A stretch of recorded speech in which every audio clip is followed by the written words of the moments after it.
Welcome back. Today we're exploring how consumers respond to different factors like price, income, and substitutes.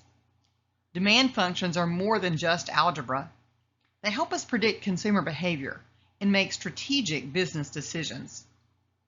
As we go through today, we'll use real-world examples to help you think about these terms from a management perspective. Here you'll see learning objectives that we'll be covering for this chapter.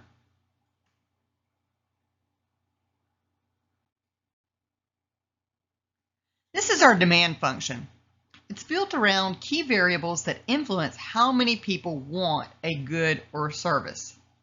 For example, how ticket prices and income affect concert attendance. Now we can take this demand function and plug in real-world numbers. For example, this equation predicts ticket sales for a performing theater company, PTC. Notice how it's going to include substitutes, price, complements, and income. When I speak in terms of substitutes, what other places could they go? In this case, the symphony. What complements this product or service? Well, that would be the restaurants that people would go to before or after the performance. And then their income. This really is a powerful way to quantify what drives attendance. So, if the price of a PCT ticket is $30, symphony tickets are $50, dinner is $40, and income is $50,000, how many people would attend that concert? That's not just math, it's planning ahead. It shows how managers can forecast demand and optimize their pricing.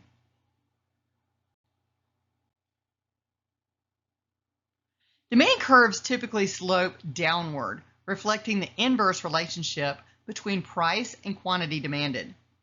For PTC, the demand curve is P, price, 60 minus 0.15 quantity. The declining marginal value causes consumers to buy less at higher prices, which is a foundational principle for pricing strategies.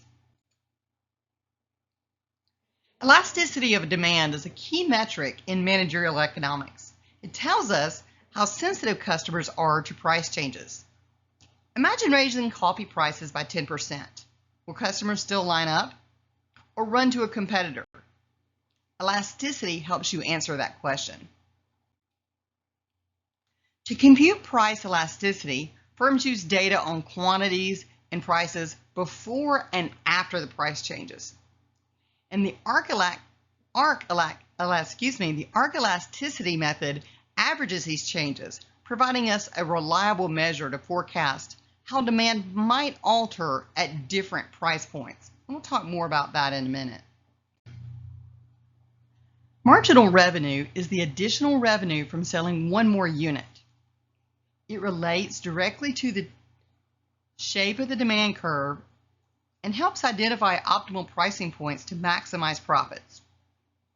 Understanding revenue dynamics is crucial in competitive markets. Marginal revenue analysis tells us how much extra income a firm gains from selling one more unit. Because it ties closely to demand elasticity and curve slope, it guides businesses in setting prices that will maximize total revenue. Consider a smartphone manufacturer that sells its product in a competitive market. The demand for smartphones is represented by the demand curve, which shows that as the price of smartphones decrease, the quantity demanded increases. The manufacturer calculates the marginal revenue for each additional smartphone sold to determine the optimal pricing strategy. Income elasticity measures how the quantity demanded of a good changes as the consumer income changes. It is calculated as the percentage change in quantity demanded divided by the percentage change in income. Goods can be classified based on income elasticity. We have two categories here, normal goods and inferior goods. Normal goods demand increases as income increases. For inferior goods, demand decreases as income increases. We also have what we call cross-elasticity, and this measures how the quantity demanded of one good changes in response to a price change of another good. For example, if milk went to $10 a gallon, we might drink less milk and maybe more orange juice in the morning. We calculate cross-elasticity as the percentage change in quantity demanded of one good divided by the percentage change in price of the other good. Goods can be classified based on cross-elasticity. We can put them in a couple of different categories. We could put them in substitutes, and that is a positive cross-elasticity. For example, butter and margarine. Or we could put them in complements, negative cross-elasticity. For example, DVD players and DVD movies. Consider demand for public transportation. If consumer income increases, the demand for public transportation, an inferior good, might decrease as people opt for private cars. Conversely, if the price of gasoline, a complement, increases, the demand for public transportation may increase as people seek cheaper alternatives.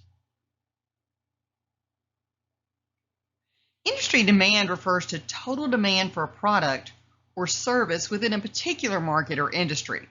It's influenced by factors such as market size, consumer preferences, and economic conditions.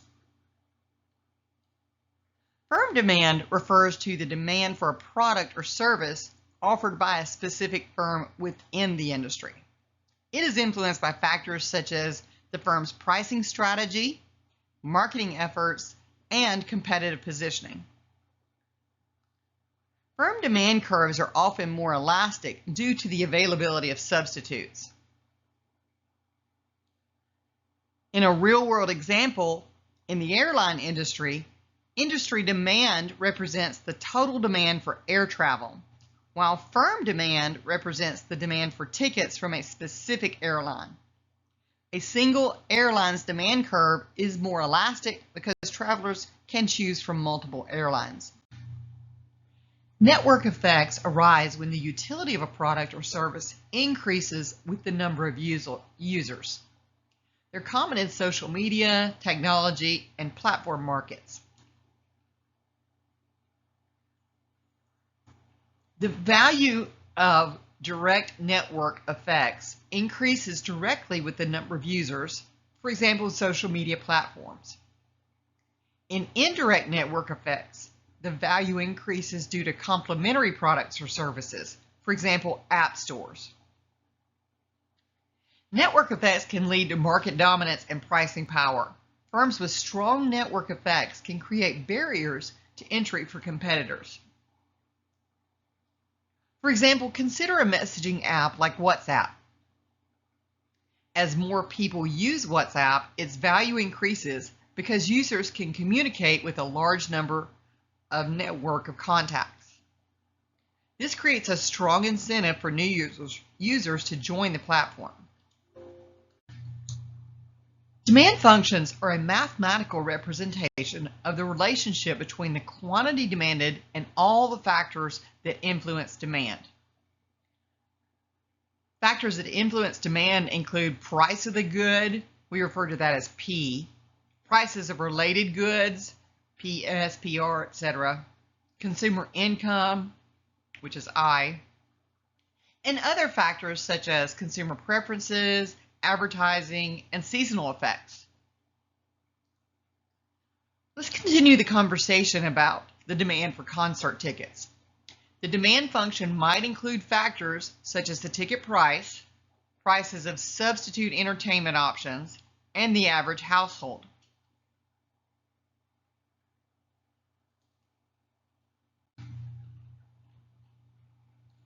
The demand for PTC tickets is influenced by the prices of substitutes, aka symphony tickets, and complements, the restaurant meals, and increase in the price of symphony tickets, the PS, increases the demand for the PTC tickets, while an increase in the price of the restaurant meals decreases the demand for the PTC tickets.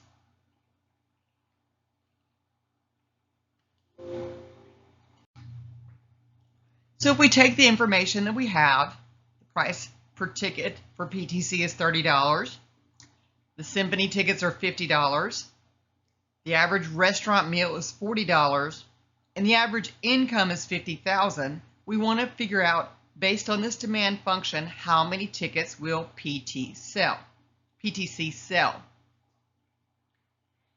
And if you calculate this out, plug and play, then this tells us that we will sell approximately 200 tickets at that price.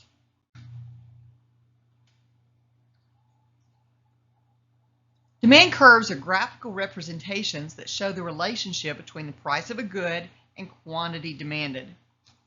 They typically slope downward, reflecting the law of demand, which states that as the price of a good decreases, the quantity demanded increases. This principle is foundational for pricing strategies and understanding consumer behavior. Demand curves can vary in shape and steepness depending on the elasticity of the demand for the product. Elastic demand represents a small change in price. So a small change in price leads to a significant change in the quantity demanded. When we refer to inelastic demand, this is when a change in price has little effect on the quantity demanded. And there are several factors that influence demand curve shape. The availability of substitutes. Are there other options? If apples are suddenly $5 each, could we switch to oranges?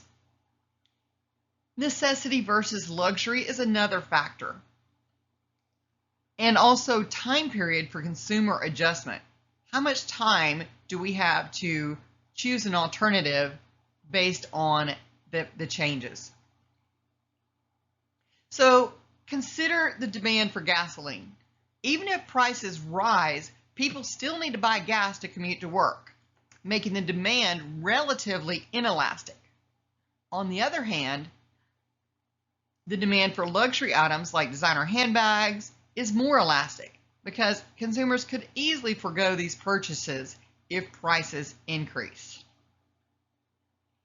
If we were to talk about it in terms of time period, and it was a long run, which we will get into in a little bit, then that could make the price of gasoline more elastic. Elasticity of demand measures how responsive the quantity demanded is to changes in price. It is a crucial concept for businesses to understand how price changes impact total revenue. Elasticity of demand helps firms predict revenue impact from pricing decisions. High elasticity means consumers are price sensitive, and low elasticity means less sensitive. For example, a coffee shop may notice that a small increase in the price of their coffee leads to a significant drop in sales, indicating high elasticity. Conversely, a pharmaceutical company may find that the demand for essential medications remains stable despite price changes, indicating low elasticity.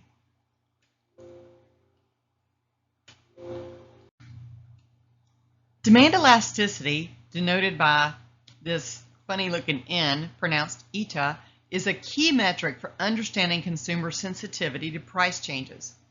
A grocery store may use demand elasticity to determine how a discount on bread affects its sales. If the discount leads to a large increase in bread sales, the store can conclude that the demand for bread is highly elastic. Calculating price elasticities involves understanding the changes in quantity demanded and price before and after a price change. So quantity demanded before and after the price change are referred to as Q1 and Q2, while price before and after the price change are referred to P1 and P2. I want to touch here on arc elasticity. Arc elasticity formula averages these percentage changes for accuracy. And this is very useful when we estimate demand shifts over price ranges. A clothing retailer may analyze sales data to calculate the price elasticity of demand for a popular jacket. By comparing sales before and after a seasonal discount, the retailer can determine how sensitive customers are to price changes. Now, as I mentioned in the last slide, arc elasticity is particularly useful for businesses that need to understand the demand sensitivity over a range of prices. And here you'll see the formula for that. This supports evidence-based pricing strategy development. For example, a smartphone manufacturer may use arc elasticity to analyze how a series of price reductions affects the demand for their latest model. This analysis helps the company set optimal pricing strategies to maximize sales and revenue. Now, how do we interpret this? When elasticity is greater than 1, we say that demand is elastic. A small price drop can lead to a large sales increase. Think of Black Friday deals. When elasticity is less than 1, demand is inelastic, like gas or insulin. And these things are good to know before you decide to run a sale. Understanding the relationship between price elasticities, price changes, and total revenue is crucial for making informed pricing decisions.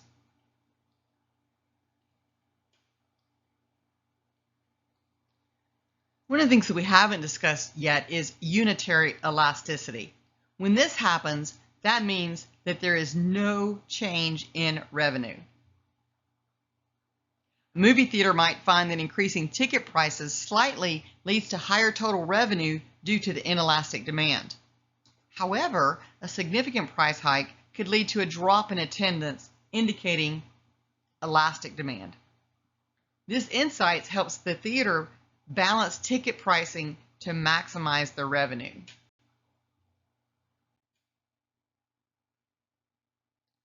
Demand elasticity can vary across different regions, seasons, and customer segments.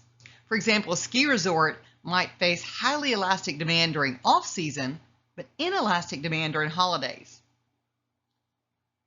We have several factors that influence the price elasticity of demand for a product.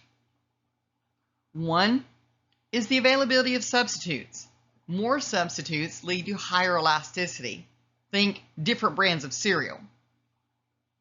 2, consumer budgets. Higher budget allocation for product leads to higher elasticity. Example, big ticket items like cars. And then 3, time period for consumer adjustment. Longer adjustment periods lead to higher elasticity. Think of energy efficient appliances.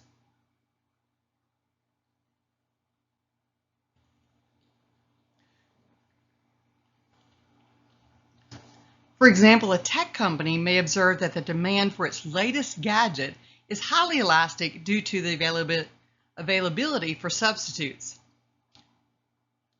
Understanding these determinants helps the company develop competitive pricing strategies. Total revenue, or TR, is the product of price, P, and quantity, Q. So for the PTC company we've talked about, the total revenue equation is given by what's listed here. The total revenue helps firms assess the financial impact over their pricing and output decisions. Understanding the relationship between the price, the quantity, and revenue is crucial for profit maximization.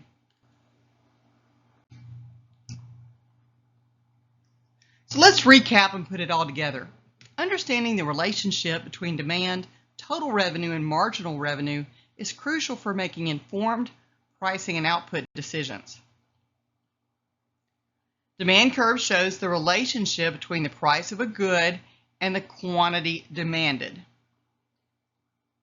This means that as the quantity of tickets, Q, increases, the price decreases. Total revenue is the product of price, P, and quantity, Q. And this equation shows how total revenue changes with different quantities of tickets sold. And then marginal revenue, or MR, is the additional revenue generated from selling one more unit of a good. We calculate that as the derivative of total revenue with respect to the quantity. So for PTC, this means that as the quantity of tickets increases, the marginal revenue decreases. Think of the demand curve as a roller coaster track. As you move along the track, aka increased quantity, the height, price, decreases. The total revenue is like the thrill of the ride, which depends on both the height and the speed, quantity. Marginal revenue is the extra thrill you get from each additional twist and turn, in other words, an additional ticket sold. Understanding these relationships helps the venue set the best ticket prices and maximize the excitement on the roller coaster ride or profits in terms of the theater company. Now, I mentioned on the last slide about marginal revenue. Again, this is the change in the total revenue results from a 1 unit increase in the quantity sold. Imagine that a bakery sells cupcakes. If the bakery sells one more cupcake, the additional revenue generated from that sale is what we call marginal revenue. And by understanding MR, the bakery can determine the optimal number of cupcakes to bake and sell to maximize their profits. Demand for a product is influenced by various factors, including complements and substitutes that we've mentioned previously. Complements, goods that are used together, for example, DVD players and movies. Substitutes are goods that can replace each other, like I mentioned earlier, butter and margarine. Consider the demand for smartphones and phone cases. If the price of smartphones decrease, the demand for phone cases, the complement, might increase.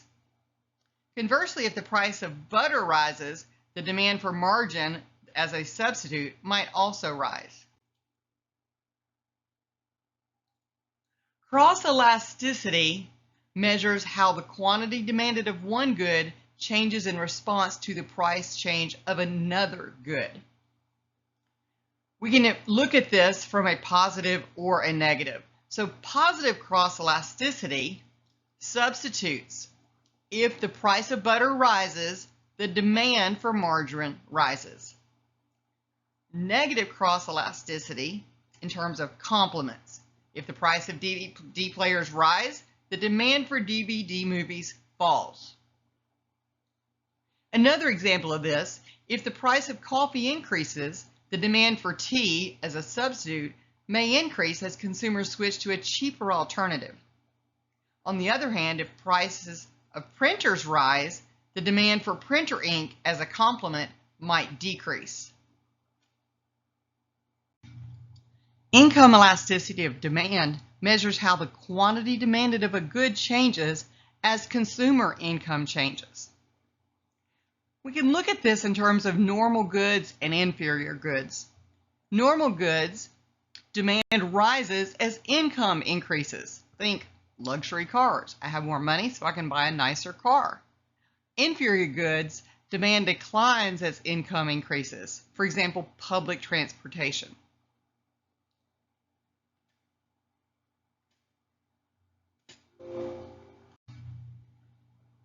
Network effects occur when the value of a product or service increases as more people use it. Some examples might be fax machines. The more people who have fax machines, the more valuable they become. DVD versus Blu-ray. As more people adopt Blu-ray, its value increases compared to DVDs. Managers have to understand consumer demand and the attributes that are important to them. Some important attributes are price, product design, yes, even packaging, and also promotion. Product life cycle consists of stages that a product goes through from introduction to decline.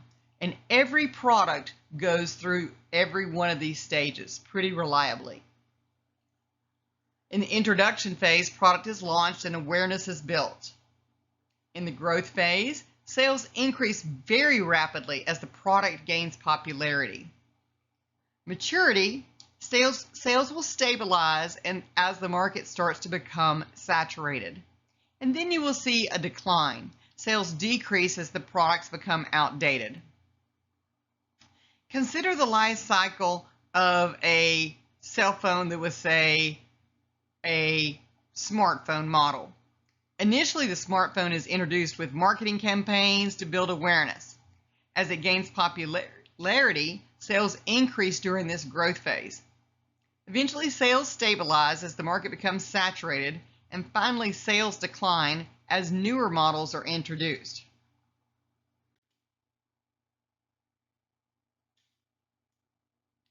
Demand estimation involves techniques to predict consumer demand for a product.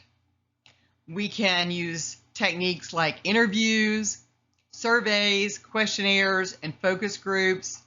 We can use price experimentation. We can use statistical analysis. For example, a car manufacturer might use surveys and focus groups to estimate demand for a new model of a particular car. By analyzing consumer preferences and conducting pricing experiments, the manufacturer can predict how many units of the new model will be sold. The omitted variables problem occurs when important factors influence demand are not included in the analysis. This leads to inaccurate demand estimation and can result in inaccurate pricing and product decisions. Consider a study on the demand for electric cars that omits the impact of the government subsidies.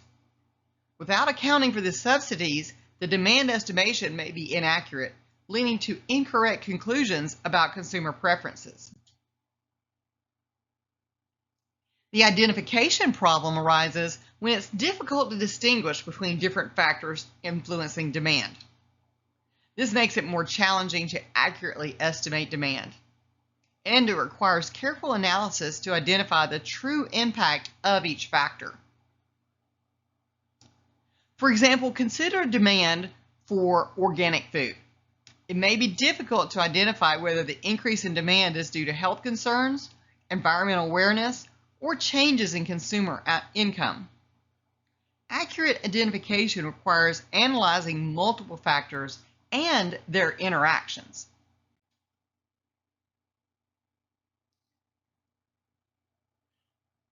Just as a recap, some of the key takeaways for this chapter are: understand demand functions and their role in predicting market behavior.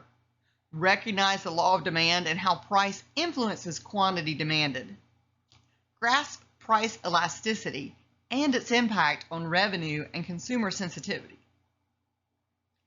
Comprehend marginal revenue and its relation to demand and pricing strategies. Interpret income and cross-elasticities to anticipate market changes. Differentiate industry demand from firm demand for strategic insights. And appreciate network effects and their influence on product value growth.